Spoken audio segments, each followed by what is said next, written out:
Tushda sovg'a olishning ta'birlari. Tushda sovg'a olish odatda yaxshi alomatlardan biri hisoblanadi.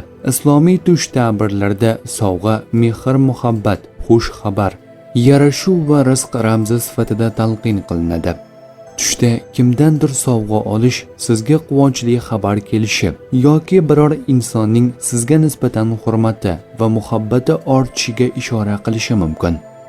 Tushda tanish odamdan sovg'a olish o'sha inson bilan munosabatlar yaxshilanishi yoki undan foyda ko'rishga dalolat qilishi mumkin. Tushda noma'lum kishidan sovg'a olish kutilmagan rizq, imkoniyat yoki xush xabar belgisi sifatida talqin qilinadi.